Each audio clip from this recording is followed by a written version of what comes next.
Avant de procéder au réglage d'un diviseur universel, il est nécessaire de calculer l'évolution qui permet de réaliser l'usinage que l'on souhaite obtenir. Deux formules existent. Donc l'évolution, petit e, est égale à k fois alpha sur 360 si on veut réaliser une amplitude correspondant à un angle. Deuxième formule, E égale K sur N, auquel cas, là, on réalise un nombre d'usinages.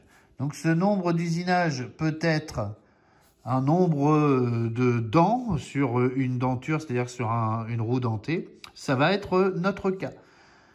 Concernant K, dans les deux cas, il s'agit du rapport du diviseur. Donc, ce rapport est une constante. Elle ne change cette valeur jamais. Il suffit de la connaître. Donc ici, pour nous, c'est 40.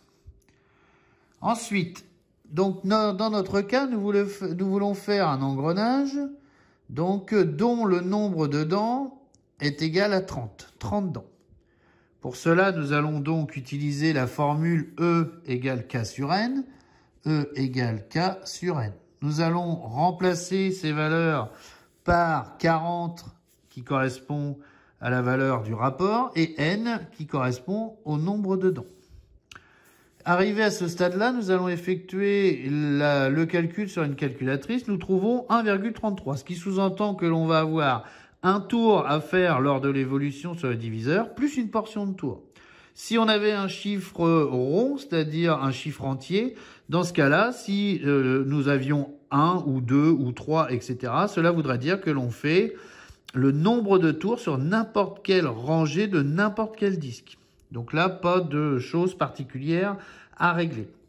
Une fois qu'on est arrivé à ce stade-là, il faut faire apparaître au dénominateur une valeur qui est multiple d'une des rangées présentes sur les disques. Nous avons sur le disque 1 une rangée qui possède 15 trous, donc nous allons pouvoir utiliser une simplification faisant apparaître au dénominateur 15. Pour cela, on va diviser par 2 et on va obtenir donc 20 en haut, c'est-à-dire au numérateur, et 15 en bas, c'est-à-dire au dénominateur. 20 sur 15, si je refais l'opération, je retrouve de nouveau 1,33. Une fois que je suis arrivé à ce stade-là, il est évident que sur la partie supérieure, je ne peux en aucun cas avoir un chiffre décimal suite éventuellement à une division ou autre opération. Pour faire apparaître un tour, puisque je sais que 1,33 correspond à un tour, ça va me faire 1 fois 15 sur 15. Sauf que pour que l'égalité soit correcte, il faut rajouter à 1 fois 15, 5 pour obtenir le chiffre de départ qui était 20. 15 sur 15 étant égal à 1, j'obtiens donc 1 plus 5 sur 15. Le 1 est le nombre de tours. Le 5, c'est le nombre d'intervalles. Le 15, c'est la rangée. Et bien sûr, tout ça associé au disque. Le résultat sous sa forme littérale est donc 1 tour plus 5 intervalles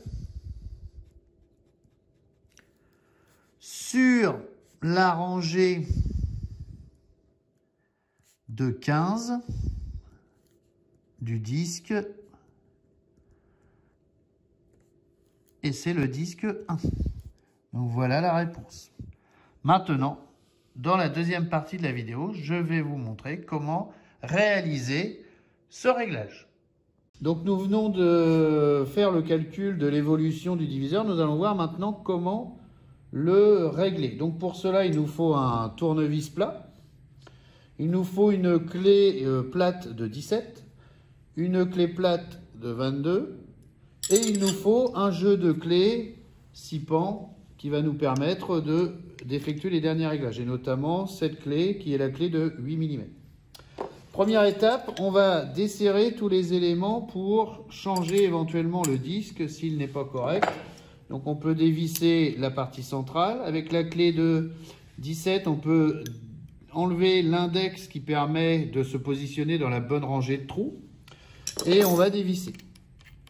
Donc je fais bien attention en dévissant d'extraire dans l'ordre l'écrou. Ensuite, la rondelle. Hops. Donc la rondelle. Ensuite, on va pouvoir extraire la manivelle.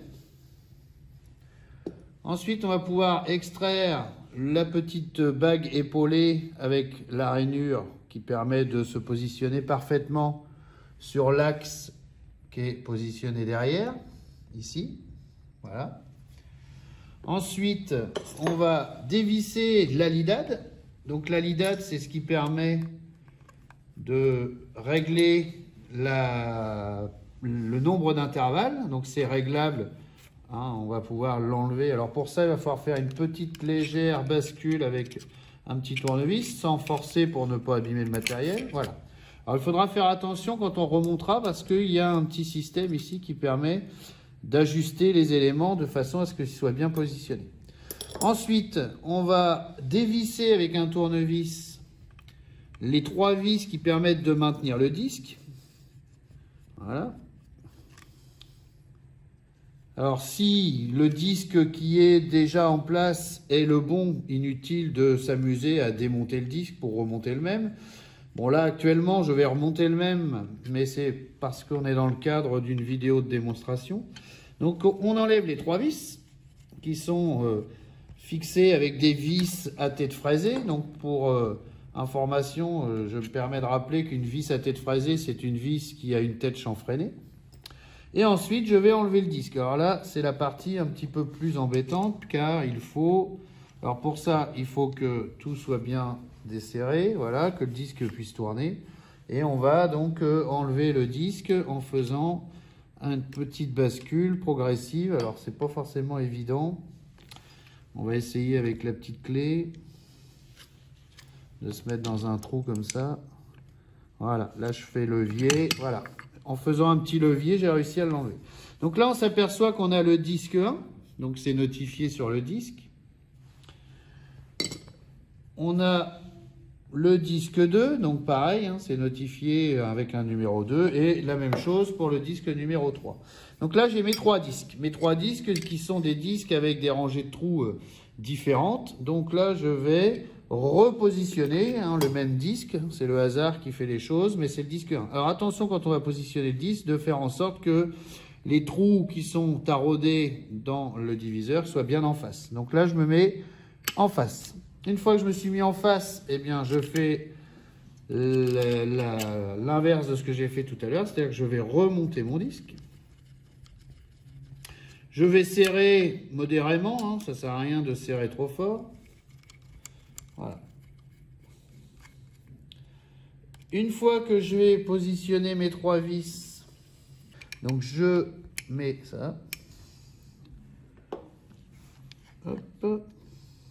Je prends une petite pièce ou un tournevis pour pousser l'axe, la petite partie métallique ici qui me gêne, qui m'empêche de rentrer, donc qui est la pièce d'ajustement comme on a vu tout à l'heure.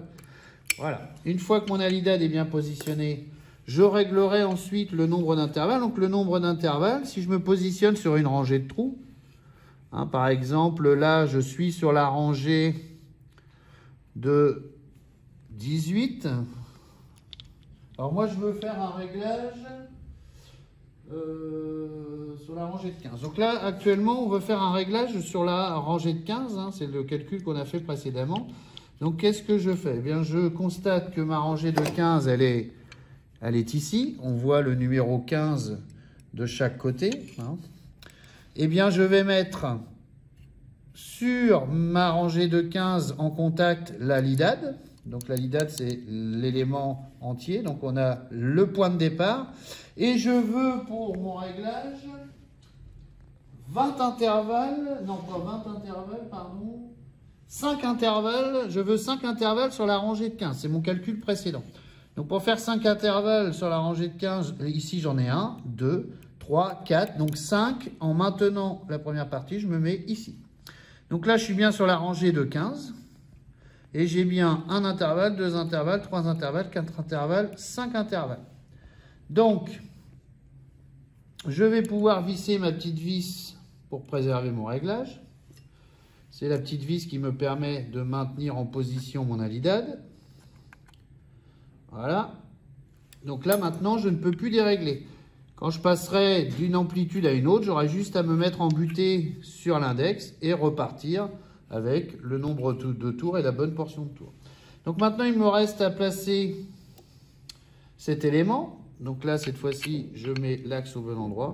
Je mets ma manivelle. Première étape, je vais régler mon index dans le bon trou. Donc le bon trou, c'est le numéro 15. Donc je vais essayer de retrouver le 15, voilà. Donc là, je suis sur ma rangée de 15. Il faut que ça soit dans le premier trou. Donc je vais mettre l'index dedans. Donc je fais descendre mon index, je le mets dans le trou. Voilà. Là, je suis bien dans le premier trou. Je vais serrer pour pas que ça bouge. Tac. Je serre mon index. Voilà. Donc l'index, il est positionné en translation dans le bon trou. Donc là, on est dans le numéro 15. Eh bien, j'ai presque fini mon réglage. Je vais maintenant remettre ma rondelle, remettre mon écrou. Voilà. Je vais serrer avec ma clé de 22 l'élément. Donc là, on s'aperçoit que quand je tourne, la partie du diviseur qui est ici ne tourne pas parce qu'on n'est pas embrayé. Donc pour embrayer et se servir du diviseur universel, sinon on est en mode diviseur simple. C'est-à-dire que là, actuellement, je peux tourner ici. Donc là, je dispose du diviseur simple. Si je veux disposer du diviseur universel, je vais venir embrayer l'élément. Donc quand la vis est positionnée comme ça, c'est qu'on est embrayé. On serre. Alors, assez fort quand même pour pas que ça s'en aille pendant l'usinage. Et là, vous allez voir que si je tourne, regardez bien en bas, l'élément il tourne. Donc là, on a notre diviseur qui est prêt à fonctionner. Maintenant, je me mets dans le premier trou. Et je vais donc vous montrer comment on réalise un tour. Donc là, on doit faire un tour plus 5 intervalles sur la rangée de 15. Donc c'est tout simple. Je fais mon usinage. Donc là, en l'occurrence, c'est un engrenage. Si je veux faire la deuxième dent, eh bien, je vais monter la lidade. Je vais faire un tour, puisque mon réglage est de 1 tour, plus la portion de tour. Et la portion de tour, eh bien, c'est la lidade qui me la donne. Dès que j'ai fini la première dent, je rabats ici et je peux faire ma denture. Une fois que j'ai fait ma denture, je vais réavancer d'une dent, donc je vais refaire la même manipulation. Attention, il va falloir à chaque étape bien ne pas oublier du moins de serrer et de bloquer la broche.